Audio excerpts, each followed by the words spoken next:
I don't think we'll see anything like we did last year where their first 5 picks are all on defense. I think it's going to be a little bit more balanced. The other factor is what do they do on the offensive line? Because I don't anticipate them being able to keep both Connor McGovern and David Edwards. Those guys are going to get paid a lot.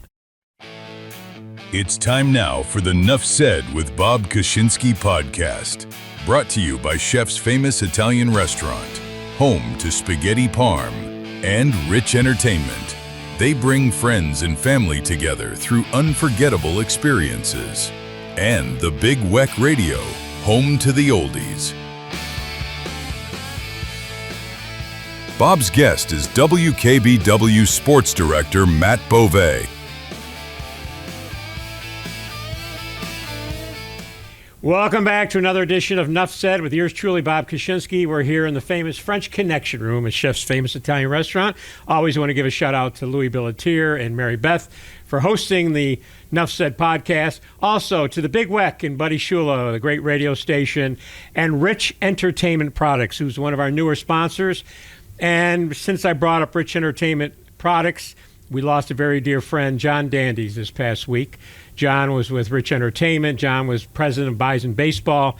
We went back over 40 years. So many stories, too many stories to share today, but we'll dedicate a special podcast down the road to John with some of our Sunshine Boy friends, the guys we all would go out to dinner, and John was a moving force behind that. So rest in peace, buddy. Rest in peace. But today we have, from WKBW-TV, Sports Director Matt Bove, more importantly, a Niagara Wheatfield graduate. Yes, sir. Ironic, 2 Niagara Wheatfield graduates. Oh, yeah. One former sports director, one current sports director. But you've already been there longer than I was. So, I mean, there's only like 6 of us in WKBW history, and 2 of us are sitting at this table right now. So go Falcons, go Wheatfield. You weren't born when I was sports director. No, we don't have to talk about that. That's fine. We don't have to talk about that. But, yes, it's something that I don't take lightly. And when I became sports director, obviously, you start to do a little bit of research, and you're like, wow, there's only been this many sports there hasn't directors. been a lot. Yeah, and they're all like very recognizable names, which is a very cool little fraternity to be part of. I think I had the longest name, but probably the most vowels for sure. The most ethnic. Yeah, definitely. Okay, so we're going to talk about the Buffalo Bills. Okay. But we also have to talk, and I want to talk about the Combine, which is coming up in a couple days. But I want to talk about the Olympic gold, the USA men's hockey team, which are...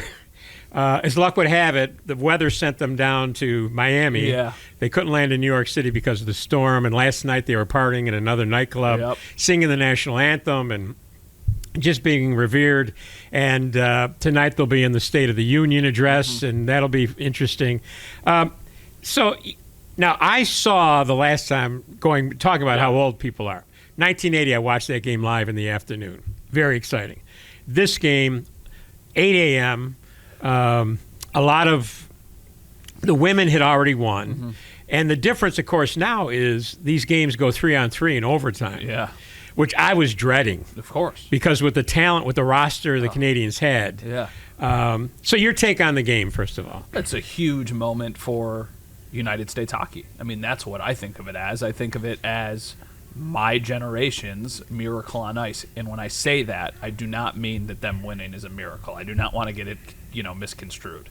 They're really good, and they had a great chance of winning the game. What they accomplished in 1980 will never be accomplished again. That big of an upset that's why it's a miracle on ice. But for my generation, we have not seen that, right? Unless you were 46 years or younger, you weren't even alive for Miracle on Ice, because it was 46 years to the day that Miracle on Ice was, and them beating Canada a couple days ago was. So it's a chance to see the national team on that stage win against a loaded, so talented Canadian roster. And then when you pair that with the women winning a couple days prior, also in overtime, also against Canada, we're kind of in the golden age of USA hockey right now. And it's been a long time coming. This has been something that has been building for a while. On the junior stage, the United States have been more competitive. The women have been the best team in the world for a long time. So for the men to finally be able to do it for the first time in 46 years, more kids are going to sign up to play hockey. More kids are going to want to watch hockey. More kids are going to want to go to Sabres games. it's going to have a nice impact on hockey, not just here in Western New York, but around the country. And locally, we've got a connection because Thompson played for the USA team. He's got the gold medal. It's unfortunate that when they return to the ice on Wednesday that it's not a home game. Yeah. And I would like to think that when they do come back home that they'll do something for Thompson. But so I heard this morning tickets are going through the roof for the New Jersey Sabres game tomorrow. Makes sense. Because Hughes obviously plays for New Jersey and he scored the winning goal. And I'm sure Thompson's going to get a great round of applause initially too. Definitely. I think back to when the USA team lost in 2010 in the Olympics.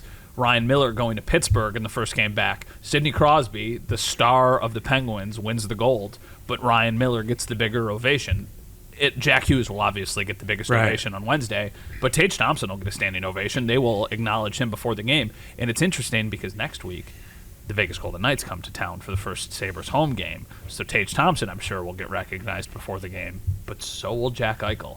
And after all of these years of a very sandpaper-like relationship, I mean, he's going to get a standing ovation. I would hope so. You give him a standing ovation before the game, and then you can boo him or do whatever you want once the game starts. But you absolutely give the man, the recognition he deserves for accomplishing such a significant milestone. The gold medal, it's the 3-on-3 overtime is interesting. I mean, it's if you watch the goal that Hughes scored. And I'm not going to call him out, but there was a Canadian player who's trailing the play way too far back, really didn't hustle to get up ice. Yeah. But nobody's used to playing 3-on-3, right? In the NHL, they're playing... It's 3-on-3 in the NHL, but it's not the same talent level, right? No, but and the stakes aren't as high. That's so what I mean. It's crazy. But when the Canadians beat the USA in the four-country tournament just this last summer or whatever... There was 4-on-4 in OT. I think the Canadians won in a 4-on-4 situation. So when Cooper was kind of complaining after the game how 3-on-3 isn't really hockey, I mean, come on. You knew it going into the tournament. Right. You also have three of the best players in the world on the ice. Exactly. When they score. You got Cal McCarr, Nathan McKinnon, and Connor McDavid. That is terrifying if you were an American player or a fan. But it also does open up the ice, and you just need one scoring chance. I mean, to the point that you were making, the player who's kind of lollygagging back. At the same time, I kind of get it because if you don't get on the wrong side of the puck, now you've got an on-man rush going in the other direction. So you kind of just have to trust your team to make a play because then that might lead to an incredible scoring chance going in your direction. I mean, there's so much open ice. These guys are so talented. Once it went to that, you knew. It's going to be 5 minutes. It's going to be 5 minutes or less, and this game is going to be over, and it's going to be 2-1. There's no chance this is going any further than that. Do I like 3-on-3? Absolutely not. But at the same time, there's no way you can complain about it. You knew it going into the tournament. So do you remember, you were probably just a kid, but when Czechoslovakia won with Dominik Hasek in goal, they won on a shootout. Yeah. So stupid. Which was like so stupid. And that was like Hasek's moment. Sure. That was his moment. Okay, we're going to switch gears. NFL Combine. Quickly, let's just talk about the coaching change because one of the really funny things was you and Sal Capaccio were doing your podcast live. When you read it live, you saw it on your phone. Yep. And I think your wife was also yelling doing laundry next to me. And she was like, wait, what? What did you say? So, and then Sal was like, because he suddenly realized I've got to go to my other job here. That's what I mean. We both did. We're like, okay, we got to immediately jump into action.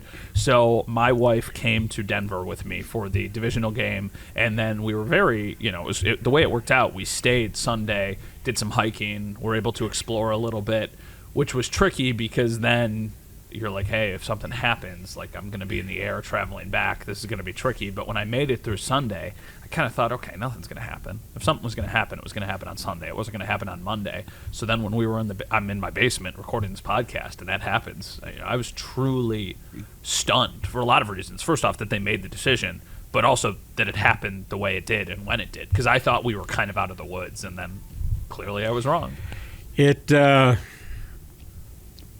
Things have a tendency to be a little different under Pegula ownership. Sure.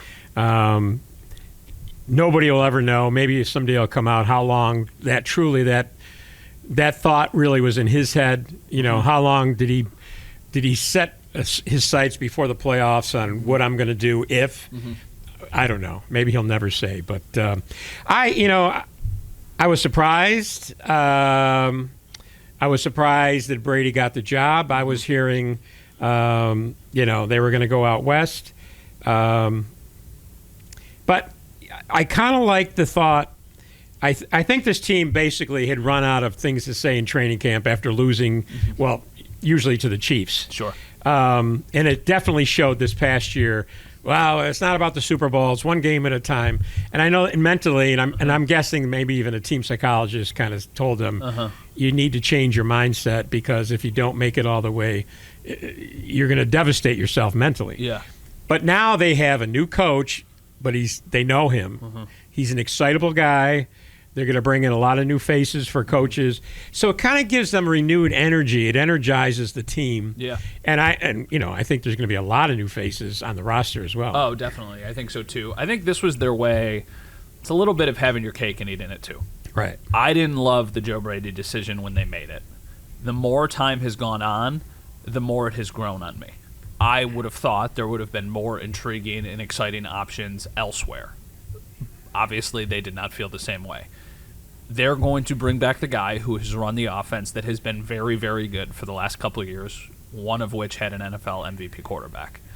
They think, okay, if we improve the defense, we're on to something here. I don't think the defense is why their season ended this year. I think the Bills' offense stunk. Josh Allen didn't have a good game. I shouldn't say stunk. In the Denver game. They had 5 turnovers in that game. It's very hard to win a football game when you have 2 turnovers, let alone 5, and they still somehow had a chance. But for years, the defense has been what has let them down. I think after a while, you start to wonder, what are we doing, guys? Like, eventually, we got to make a change here.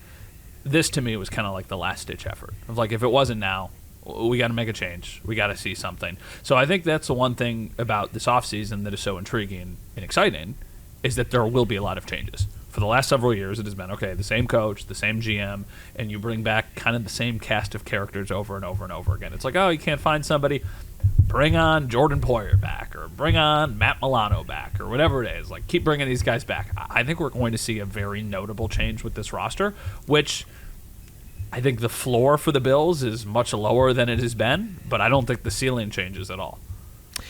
I will say I was tired of hearing Sean McDermott and others say how complicated his defense was, and that's why he liked to bring back former players because they knew the defense. Yeah. How complicated was it when you get into the playoffs, they were basically – their record in the playoffs point-wise is terrible. Oh, it's like just terrible. They were giving up a touchdown more per game defensively, and I think that's one of those areas where when you take yourself out of it a little bit. So when we were in Denver getting ready for the game, I was on a Denver radio station the Friday before the Bills played on Saturday. And they asked me, is this a must-win game for Sean McDermott? If they lose, will he be fired? And I was like, oh, I don't think he's going to be fired. I was like, I don't think there's really any chance. And then, of course, 2 days later, they fire him. And those guys reach out to me, and they're like, yeah, we've been making fun of you a little bit because you said there was no chance. And I was having a conversation, and they were like, Matt, you're probably a little too close to it, and you're seeing things very much from the Buffalo perspective. Every year the Bills go to the playoffs, and every year the defense stinks. And every year they're done. What needs to change? The guy who's in charge of the defense. And I was like, when you put it that simply, it starts to make sense of why they ultimately got to this point.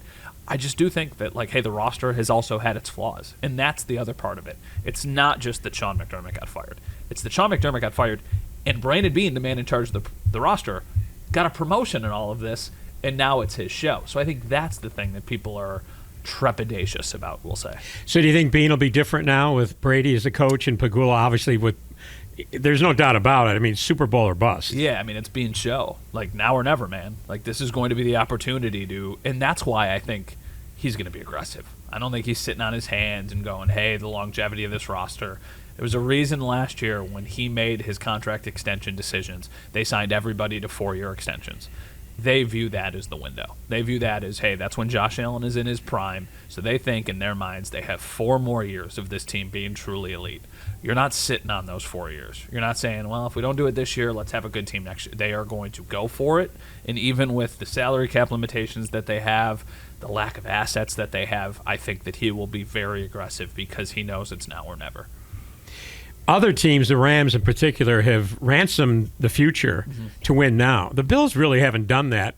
You think he'll make a switch in that direction? He could. The only time they've really done it is when they traded for Stephon Diggs. And think about that. Think about how well that worked for them. They were like, hey, we're going to take this unknown asset and we're going to turn it into what we think is a very proven commodity. My reasoning for thinking that's something they should explore is they haven't been hitting home runs with their first-round picks anyway. No, everybody always gets excited about what something could be. We're at the point for the Bills where they need what you know something is going to be, what you know someone is going to be. So I think that there's a very real chance they do. I mean, you're drafting at 26. You're not getting most of the time a huge impact player at 20. Look at the last stretch they've been on. It was like Max Harrison had some nice moments, but obviously the injuries changed things up. Okay, year before that, they don't even make a pick. They trade back. They take Keon Coleman. That doesn't work. The year before that, it was Dalton Kincaid. He's been good, but unavailable. They're just, it's kind of like meh. It's very meh players that they've been taking. Well, and it hasn't been talked about too much because we got right into the playoffs, but the strategy in that final game against the Jets, trying to get people their money, trying to get them, their bonuses. You lost Ty Johnson for the playoffs because of it. You just mentioned the cornerback. I mean, he gets hurt. Should have even been out there, but they really didn't have too many options. There was nobody else on the bench. They kind of definitely shot themselves in the foot in a meaningless game. I mean, you have Josh Allen go out there for one play so he can keep his record intact. I think if that was the mindset going into that game, then you got to do it across the board, right?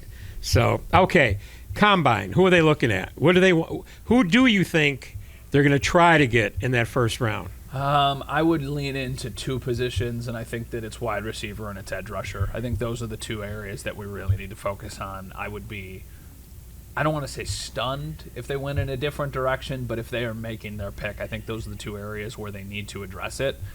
The thing that makes it a little bit complicated to forecast is that we still need to see how free agency plays out, or if they make a trade.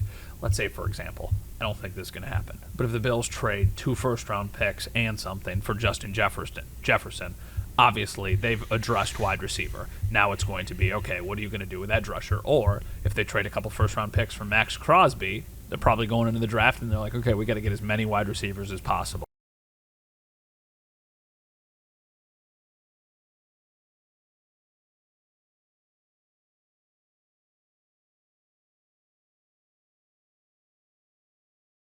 I don't think we'll see anything like we did last year where their first 5 picks are all on defense. I think it's going to be a little bit more balanced. The other factor is what do they do on the offensive line? Because I don't anticipate them being able to keep both Connor McGovern and David Edwards. Those guys are going to get paid a lot. Maybe they keep one. I think they probably lose both.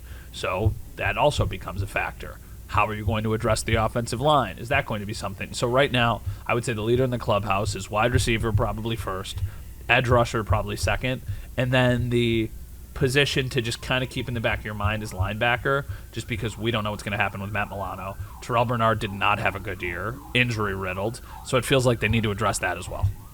Teron Johnson isn't the player he was at one point either. I got a tough decision with him because you could leave him at his position, but he makes a lot of money for a position that isn't maybe at a premium in a Jim Leonard defense. You could move him to safety, but do you think he's a good fit at safety for what he's about to make? Or do you move on from him and you save yourself some money, but it's a post-June 1st cut? That's really the only option they have. And then you don't have that money to spend until June 1st. So that's tricky because if you're trying to improve your roster, you probably want to have the pieces in place as soon as possible, as opposed to opening up an additional $6.5 million down the road. It'll be interesting to see what Leonard brings to the table and his coaching staff when because they're going to evaluate the players that are there now for Buffalo. Yeah. They're going to look at him with a whole different eye than the previous administration under McDermott. And Beane, I'm sure, is going to want to hear, obviously, from these guys, okay, this is what we've been told, this is what we've seen. What's your opinion, and who do you think should remain with the defense you're bringing into Buffalo? Yeah, and you brought up the point about Sean McDermott's defense being complicated and them kind of going back into the well. There's also been instances where they have had guys here who haven't really amounted to anything, and then they leave, and then they have success when they leave. Poona Ford was one of those players. Tim Settle was one of those players. There's not a ton of examples like that, but there's reasons where you wonder, like, why didn't that work out here? Why wasn't that guy as good here as he was elsewhere? So I do think that this new kind of philosophy on defense and this new mind will be very beneficial for the Bills. And I don't want to be so blunt, but the defense is stunk in the playoffs. I really don't know if it could be worse, right? Every year they give up 30 points. They give up 27 points. For a defensive-minded team with a defensive-minded head coach, one time your defense needs to bail you out of a playoff game. And the last time that happened was the COVID year in 2020 when they held the Ravens to 3 points. Exactly. Now, I guess last year they beat the Broncos and they only gave up a touchdown. They scored 31 points in that game. They probably could have given up 26, 27 points and still won. Yeah, you know what I mean? Last year against the Chiefs, they did hold the Chiefs on the Chiefs' second-to-last possession, which gave Buffalo the ball and a chance to win the game. Anyway.